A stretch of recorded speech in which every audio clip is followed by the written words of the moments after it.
Hello बच्चों। आज की इस क्लास में हम डिटर्मिनेंट के पार्ट को आगे बढ़ाते हुए पढ़ने वाले हैं application of determinant. Application of determinant में हम बेसिकली यहाँ पर डिस्कस करेंगे कि कैसे हम किसी ट्राइंगल का एरिया निकाल सकते हैं डिटर्मिनेंट की हेल्प से।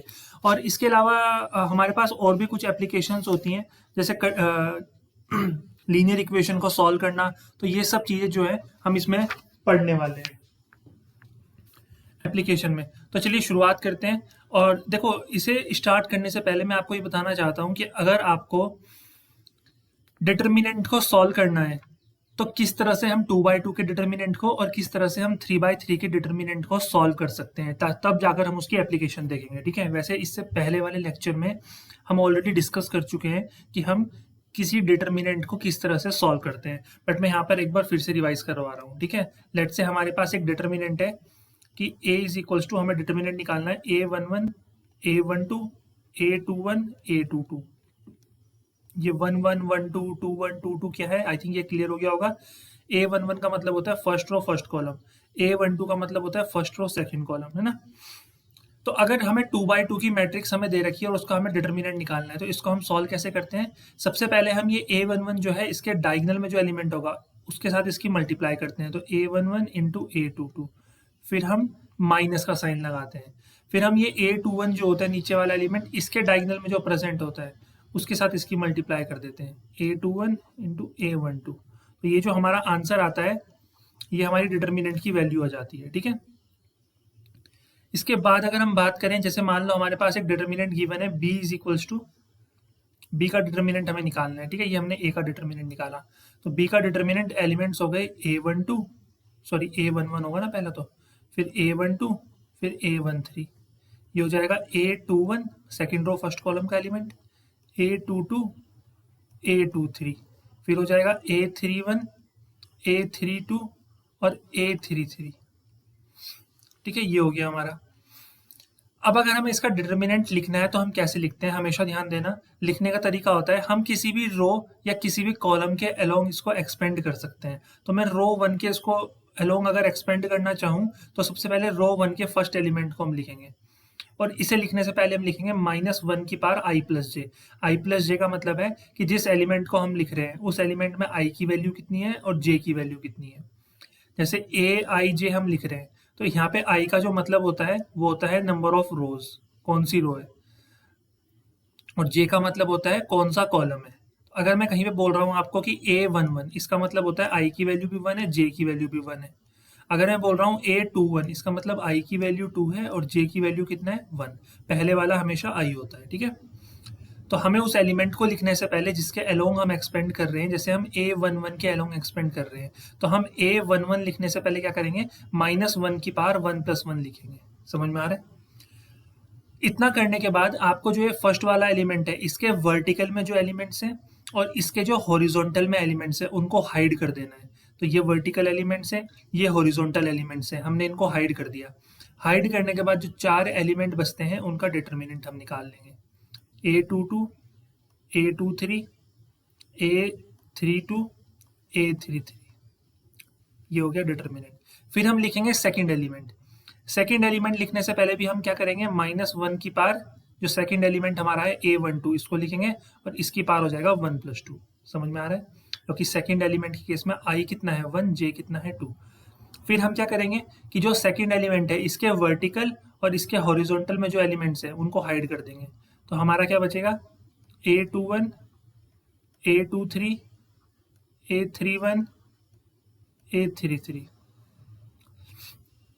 फिर हम क्या करेंगे, थर्ड एलिमेंट लिखेंगे। थर्ड एलिमेंट क्या है हमारा, a13, और इससे लिखने से पहले हम -1 की पावर 1 + 3 करेंगे। समझ में आ रहा है।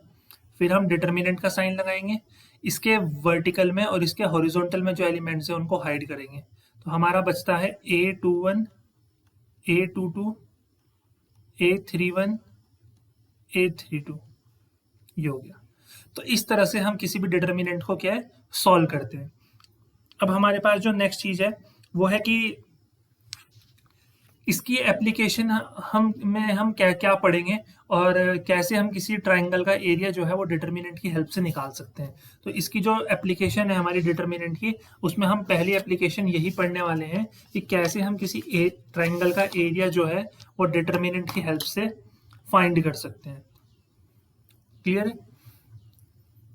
देखो एक चीज यहाँ से और सीखना, यहाँ से मैं आपको एक शॉर्ट और चीज सिखाने जा रहा हूँ। देखो ये -1 की पावर 1+1 है, तो -1 की पावर 1+1 मतलब 2, तो -1 की पावर 2 क्या होता है? +1। तो ये साइन हमेशा प्लस का होता है, मतलब जो फर्स्ट रो फर्स्ट कॉलम का एलिमेंट होता है वो हमेशा पॉजिटिव लिया जाता है। ऐसे ही जो फर्स्ट रो सेकंड कॉलम का एलिमेंट है उसमें क्या आएगा? -1 की पावर 1+2, मतलब -1 की पावर 3, और -1 की पावर 3 तो -1 होता है।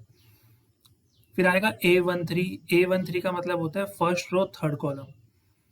तो अगर हम इसको देखें, -1 की पावर 1+3 मतलब -1 की पावर 4, और -1 की पावर 4 तो +1 होता है। तो हमेशा ध्यान रखना कि अगर आपको रो 1 के अलोंग इसको एक्सपेंड करना पड़ जाए तो सिंबल जो होते हैं, साइन जो होते हैं वो प्लस माइनस प्लस होते हैं। तो आपको फिर ये लिखने की जरूरत नहीं होती -1 की पावर 1+1, यहाँ डायरेक्ट प्लस का साइन आ जाएगा। यहाँ पे बीच में डायरेक्ट माइनस का साइन आएगा और फिर थर्ड वाली टर्म में फिर से प्लस का साइन आ जाएगा। सिमिलरली जो ये वाली रो होती है सेकंड, इसमें ये माइनस होता है, ये प्लस होता है और ये माइनस होता है। ऐसे ही थर्ड वाली रो में ये प्लस होता है, ये माइनस होता है, ये प्लस होता है। ठीक है, ये क्यों प्लस हुआ? क्योंकि -1 की पावर 3+1 करेंगे तो पॉजिटिव आएगा, -1 की पावर 3+2 करेंगे तो नेगेटिव आएगा। तो इस तरह से भी हमें ध्यान में रखना है। ठीक है, तो जैसे यहाँ पे मैं एप्लीकेशन ऑफ डिटर्मिनेंट में एरिया ऑफ ट्राइंगल निकालना सिखा रहा हूँ आपको। ठीक है, एरिया ऑफ ट्राइंगल निकालना सिखा रहा हूँ। तो अगर हमें एरिया ऑफ ट्राइंगल निकालना है तो सबसे पहले हम एक ट्राइंगल बना लेते हैं कि हमें एक ट्राइंगल गिवन है। लेट्स सपोज कि ये हमें एक ट्राइंगल गिवन है।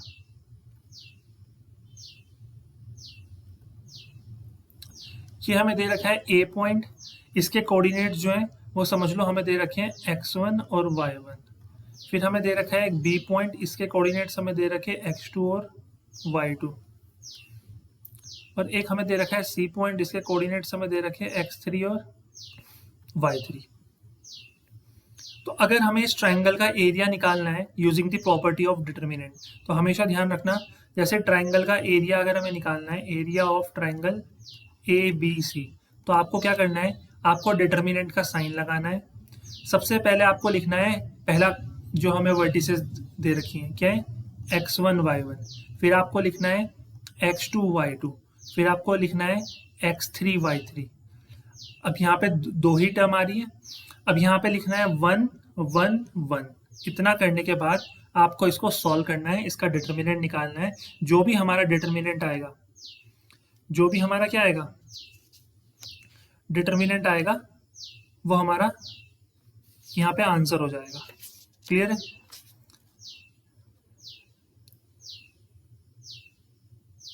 तो ये चीज़ ध्यान रखना। अच्छा, एक चीज़ मैं यहाँ पे बताना भूल गया आपको कि यहाँ पे हाफ भी आता है। ठीक है, यहाँ पे क्या आता है? हाफ आएगा। तो एक चीज़ ये भी आपको ध्यान रखनी पड़ेगी कि ये वैल्यू हमारी क्या होती है? हाफ। तो आपको ये फॉर्मूला ध्यान रखना है।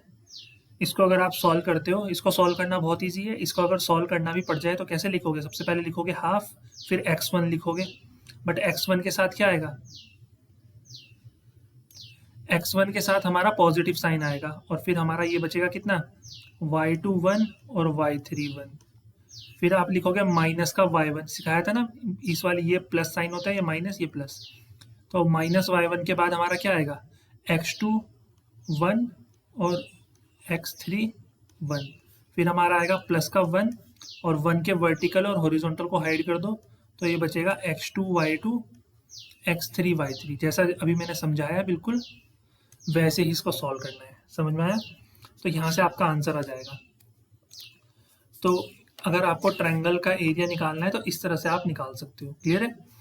इसके बाद ना एक चीज़ यहाँ से और पूछी जाती है, वो पूछेंगे कि 3 पॉइंट जो है वो कोलिनियर है, उसकी वो प्रूफ करो। कोलिनियरिटी, ये थोड़ा मैं एक्स्ट्रा बता रहा हूँ एक्स्ट्रा नॉलेज के लिए आपकी। Collinearity of 3 points. इनफैक्ट यहाँ पे मैं इसको थोड़ा सा क्या करता हूँ, ऐड करता हूँ, यहाँ पे मैं लिखता हूँ कंडीशन ऑफ कोलिनियरिटी कि 3 पॉइंट जो है वो x1, देखो ये मान लो एक लाइन है और ये तीनों ही पॉइंट इस लाइन पे लाई कर रहे हैं, ए बी और सी, x3 y3 x2 y2 और x1 y1, ये तीनों ही पॉइंट जो है वो इस लाइन पे लाई कर रहे हैं। इसकी क्या कंडीशन होगी? तो इसकी जो कंडीशन होती है वो ये होती है, हम कह सकते हैं कि इन तीनों पॉइंट्स को मिला के जो ट्राइंगल बन रहा होगा उसका एरिया क्या होना चाहिए? Area of triangle A B C वो 0 होना चाहिए। क्यों? क्योंकि भैया अगर ए बी सी एक ही लाइन पे पड़ रहे हैं तो कोई ट्राइंगल बनेगा ही नहीं, और कोई ट्राइंगल बनेगा नहीं इसका मतलब उसका एरिया कितना है? 0 है। तो ये हम प्रूव कर सकते हैं। अगर हमें कोई बोलता है कि 3 पॉइंट है, प्रूव करो कि ये एक ही लाइन पे लाई कर रहे हैं, तो हम कैसे प्रूव करेंगे? हम कहेंगे आप इन तीनों पॉइंट्स को ट्राइंगल की वर्टिसेस मान लो और फिर उसको सॉल्व कर लो। अगर एरिया 0 आ रहा है तो इसका मतलब ये कोलिनियर पॉइंट्स हैं, ट्रायंगल बन ही रहा है, ये तीनों पॉइंट्स एक ही लाइन पे लाई कर रहे हैं। तो इसका मतलब है कि half times of determinant of x1 y1 1, x2 y2 1 और x3 y3 1, ये हमारा कितना होगा? ये 0 होगा। और ये 0 होने का मतलब है हाफ की मल्टीप्लाई भी 0 में कर दो।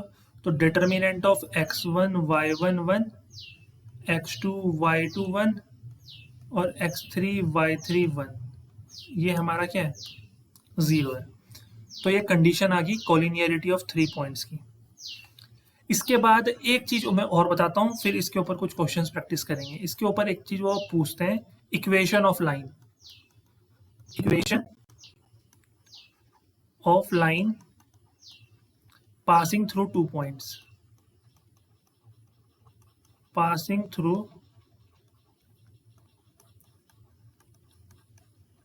2 पॉइंट्स। एक लाइन की हमें इक्वेशन बतानी है जो 2 पॉइंट से पास हो रहे हैं।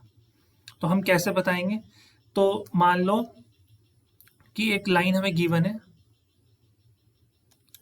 सपोज ये हमें एक लाइन गिवन है,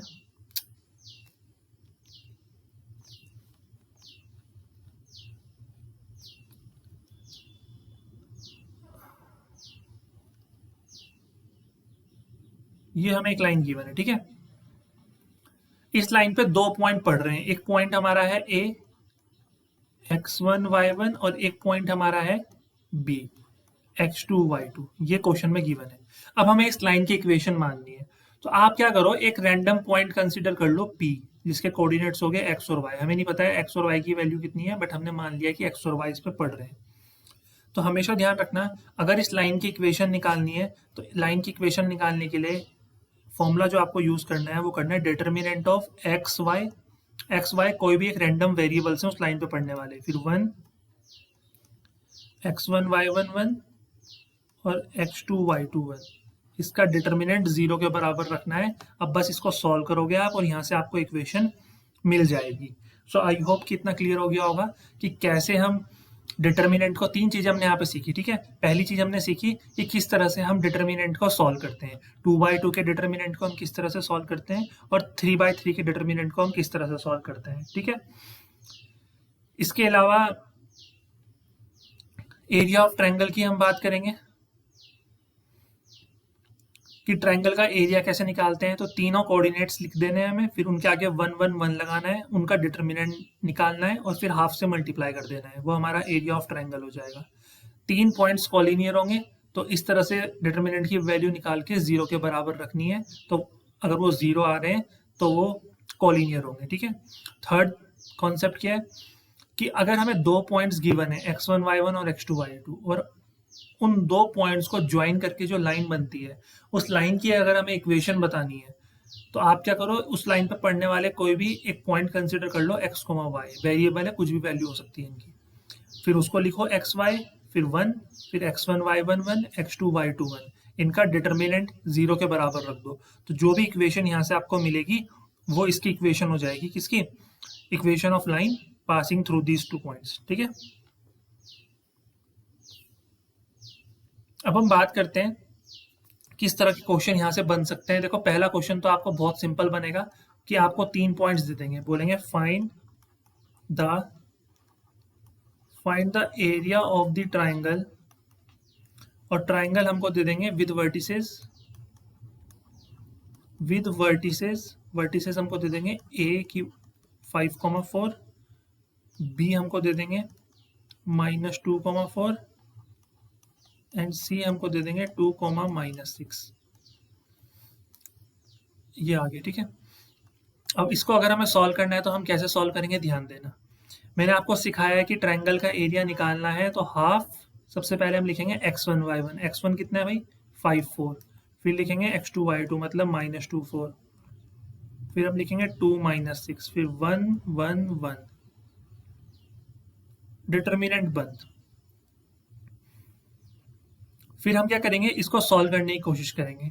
सॉल्व कैसे करेंगे, देखो सबसे पहले हम लिखेंगे हाफ,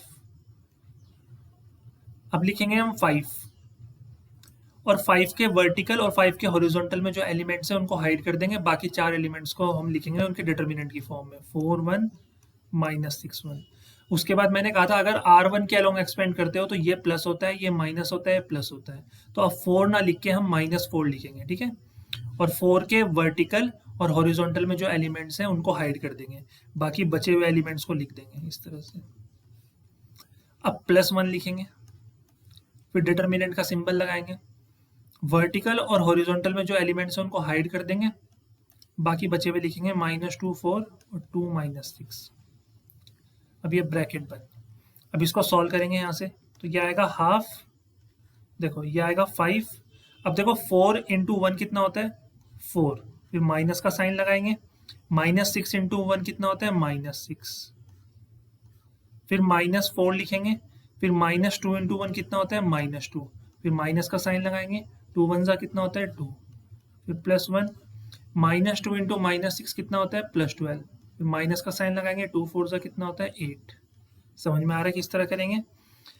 फिर यहाँ से हम क्या करेंगे, हाफ लिखेंगे, ये हो जाएगा 5, अब ये माइनस माइनस प्लस हो जाएगा तो ये हो जाएगा 10, फिर -4, -2 कितना होता है -4, फिर +1, 12 - 8 कितना होता है 4, तो ये आ जाएगा हाफ, 5 10 से कितना होता है 50, और -4 कितना होता है प्लस का 16, और ये प्लस का 4, तो देखो 50 + 16 66, और 66 + 4 70, और 70 डिवाइड बाई 2 कितना होता है 35, तो हमारा जो ट्रायंगल का एरिया आएगा वो आ जाएगा 35 स्क्वायर यूनिट्स। तो आई होप कि आपको ये चीज़ समझ में आ गई। मैंने इस डिटर्मिनेंट को रो 1 के अलोंग एक्सपेंड किया, तो मैंने इसका साइन पॉजिटिव लिया, इसका नेगेटिव, इसका पॉजिटिव, और क्यों लिया वो मैंने अभी आपको समझा दिया है। अगर मैं रो 2 के अलोंग करता तो ये माइनस होता, ये प्लस होता, ये माइनस होता, ऐसे ही रो 3 के अलोंग करता तो ये प्लस होता, ये माइनस होता, ये प्लस होता। समझ में आया। तो आप किसी भी रो के अलोंग या किसी भी कॉलम के अलोंग एक्सपेंड कर सकते हो, वो टोटली आप पे डिपेंड करता है। सो आई होप कि इतना क्लियर हो गया होगा।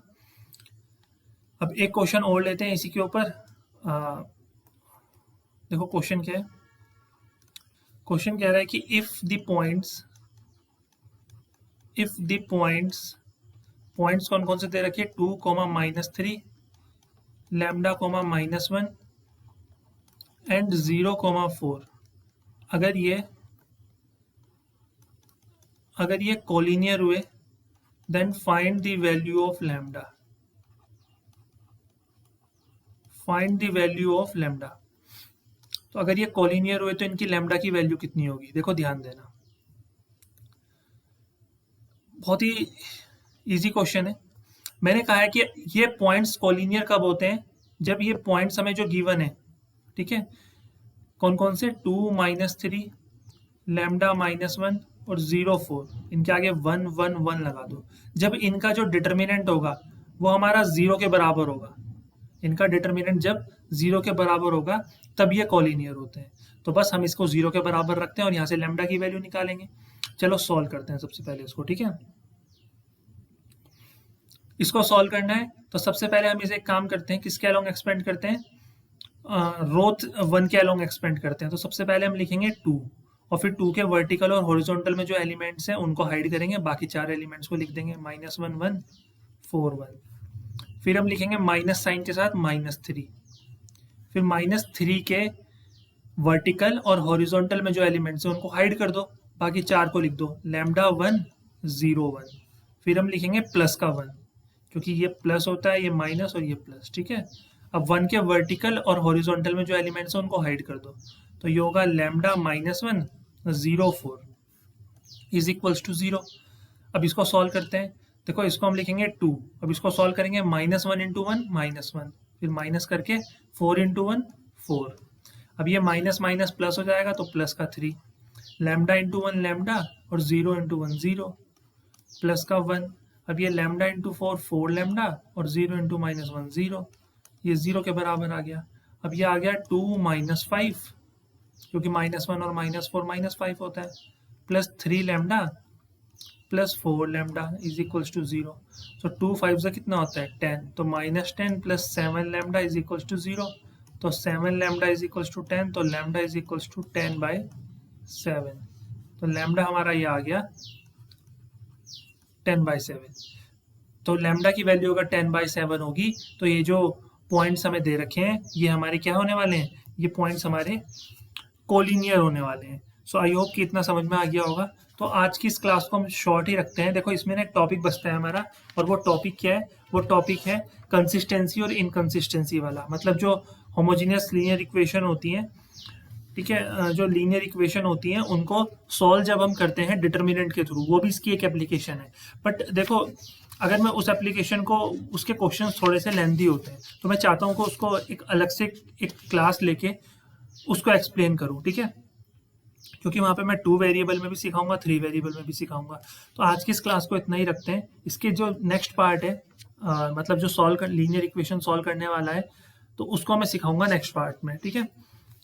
उसको मैं अलग से एक टॉपिक बना के करा दूंगा एप्लीकेशन ऑफ डिटर्मिनेंट में, तो आप वहाँ से उसको कवर कर सकते हो। तो आज की इस पार्ट को हम इतना ही रखते हैं।